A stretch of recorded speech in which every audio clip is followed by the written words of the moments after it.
still be looking at the next two sections together. We're looking at multiplying a polynomial by monomial and multiplying two polynomials.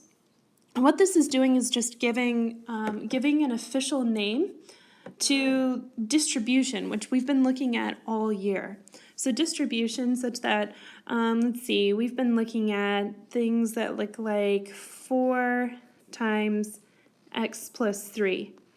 And when we do this, we know that we need to multiply the 4 times the x and the 4 times the 3. So the long way of writing this is this way.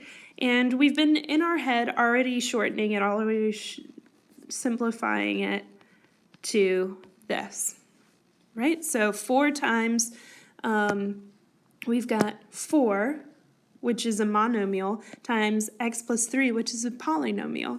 It's a binomial. So we've just been using distribution to do this multiplication. We're going to be doing the same thing here, the same thing when we look at something like this. Instead of having a 4 outside the parentheses, why don't we call it x? X times x plus 3. We're going to do the same thing here. We're going to have x times x, and then we're also going to have x times 3. So x times x we know is x squared. And then x times 3 we can just call 3x.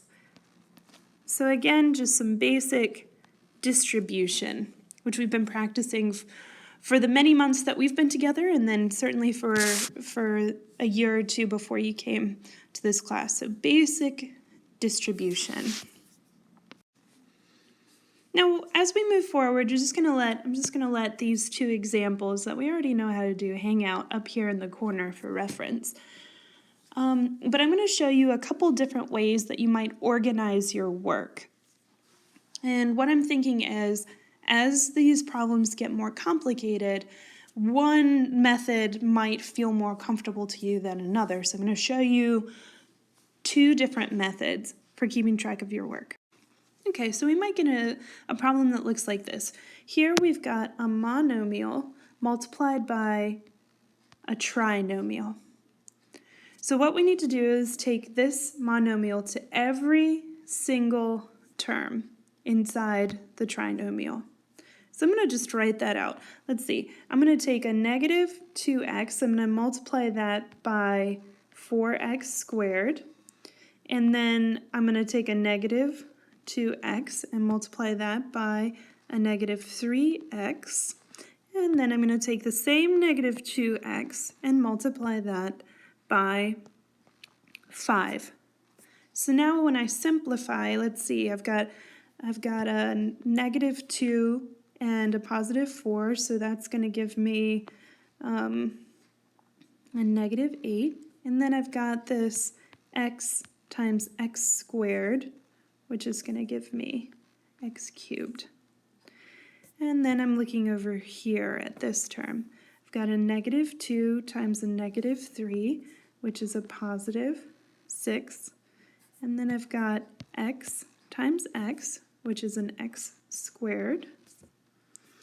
And I've got, finally, a negative 2 times a 5, which is a negative 10, and an x, which is not multiplied by anything, so I just have x at the end.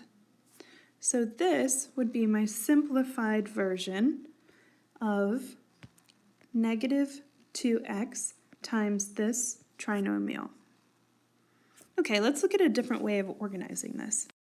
Okay, another way that I might organize this, rather than writing or color coding and taking the 2x and rewriting it in front of each of the terms of the trinomial, I'm going to start this lattice method here, where I have negative 2x to the left, and then each term in the trinomial to its own column. And each of these terms gets its own box. So now inside this box, I'm going to multiply these two numbers, or these two terms. Inside this box is going to be these two, and inside that box is these two. So let's fill in each of these boxes. I've got negative 2x times 4x squared. So this is going to be a negative 8, and then x times x squared is x cubed.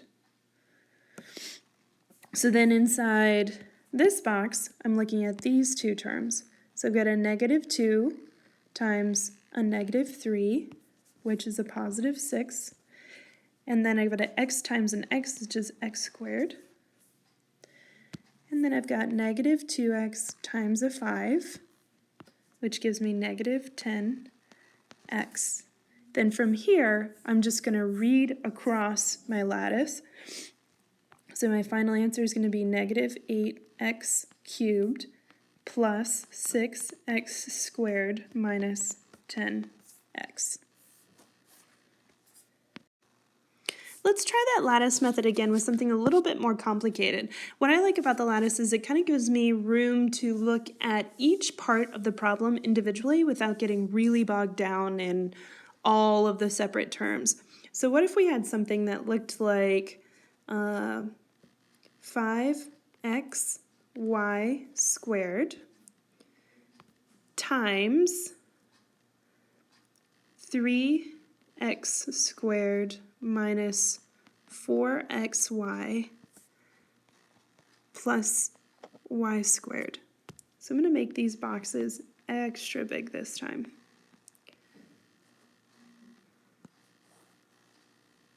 Okay, let's see.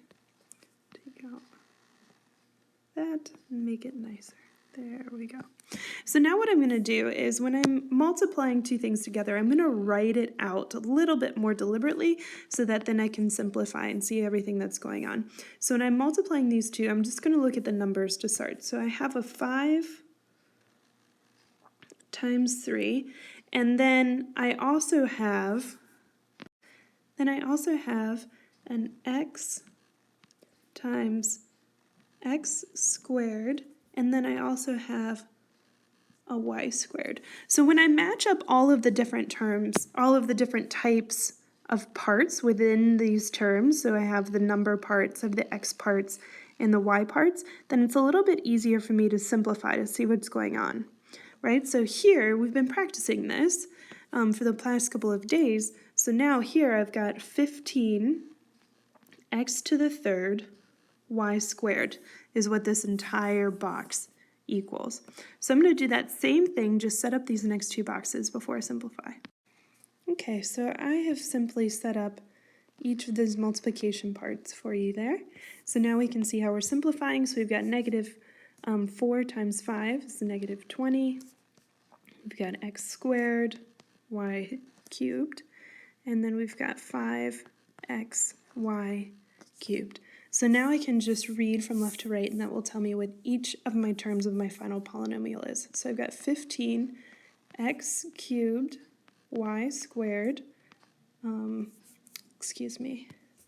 minus, because I've got a negative 20 there, minus 20 x squared y cubed plus 5x y cubed. And that's my final answer.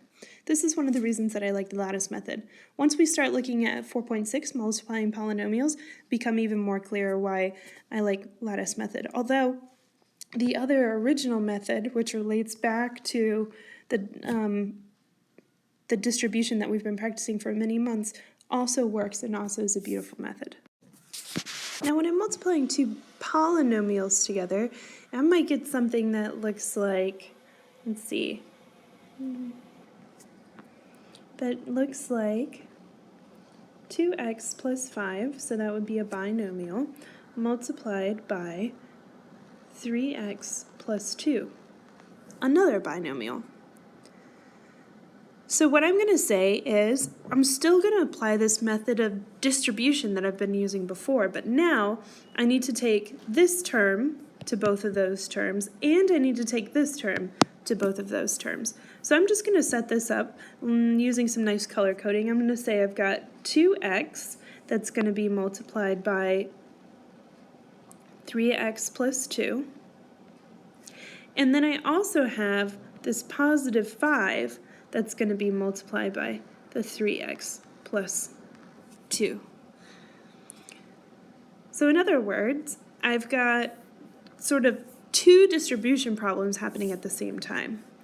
So then I can write, let's see, then I can write where I've got 2x times 3x, I get 6x squared, and then 2x times 2 gives me 4x. Here I've got 5 times 3x, which gives me a positive 15x. And then here I've got 5 times 2, which gives me a positive 10.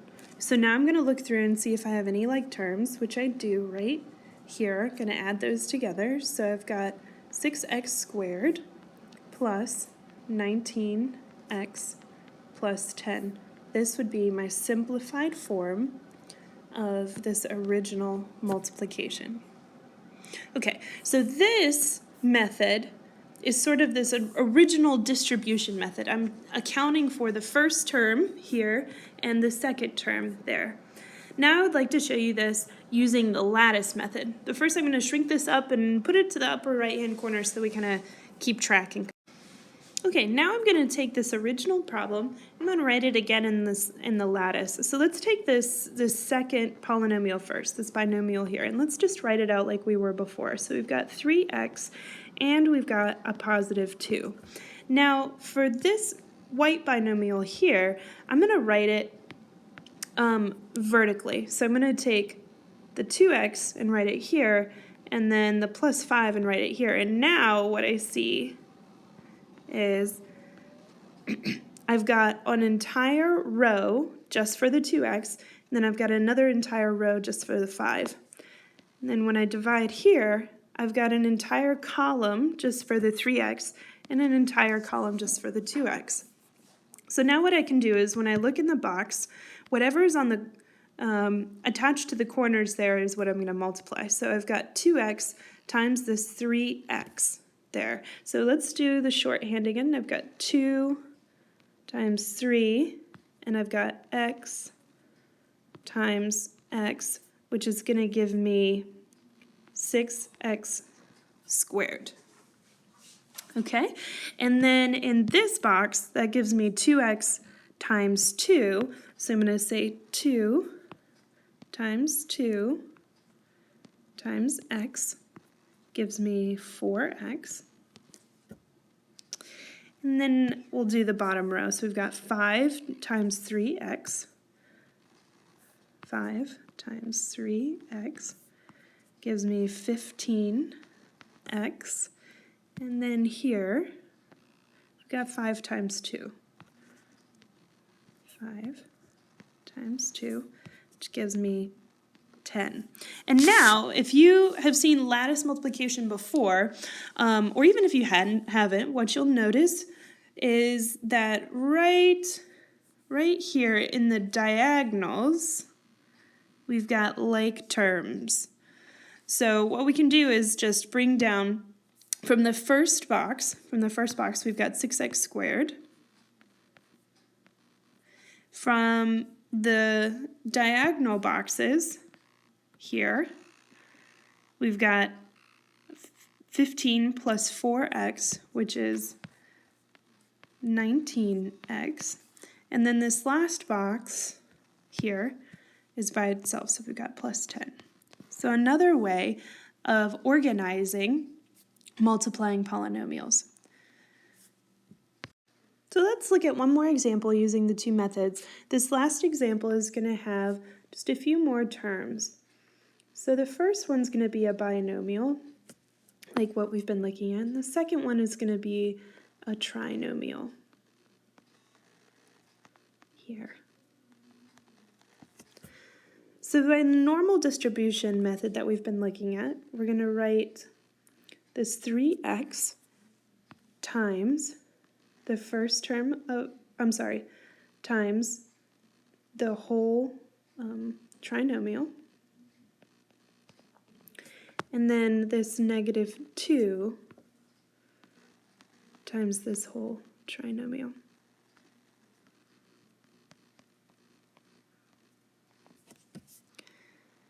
now we're just going to follow the distribution through,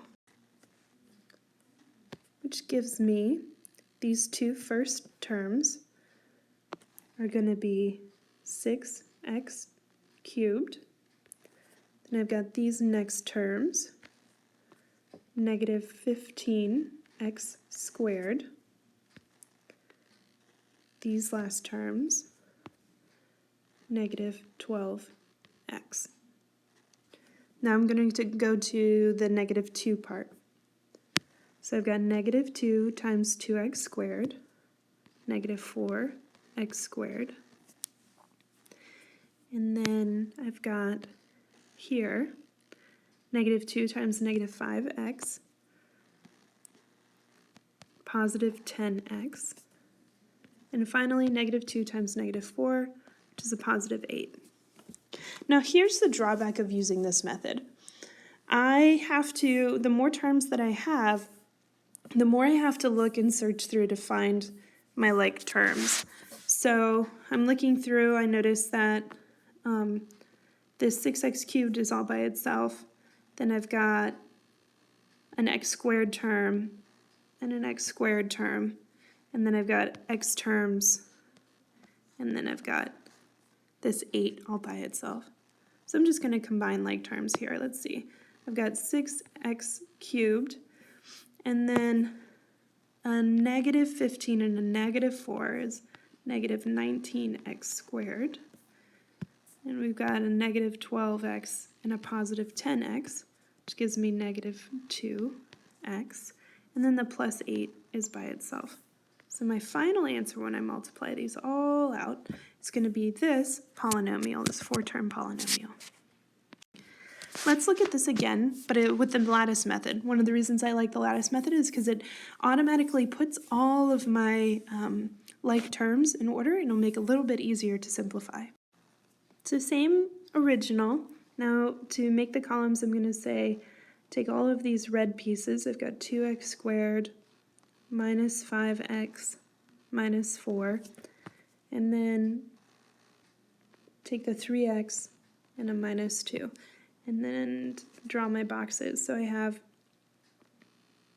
2 rows between the 2x and the negative 2, and 1, 2, 3 columns.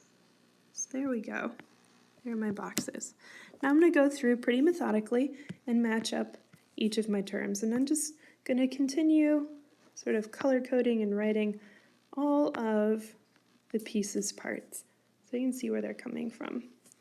So in this box I'm going to have 6x cubed. Then in this box multiply these two together. So you got a 3, negative 5x and x, which gives me a negative 15x squared. Then here, got these two multiplied together.